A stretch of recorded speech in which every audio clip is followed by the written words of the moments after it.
Okay, so now we got 21 to 27.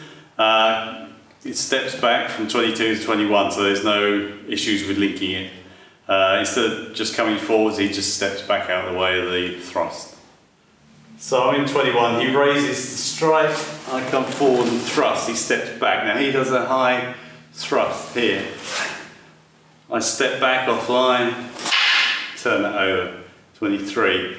And now I've got 2 thrusts, 24 here. He scoops under it there, 24, 25.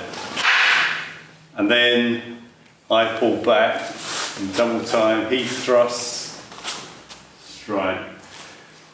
This makes more sense if you're doing it up close because he's having to dodge my thrusts and step across each time. If you're doing it at distance, you probably do something slightly different.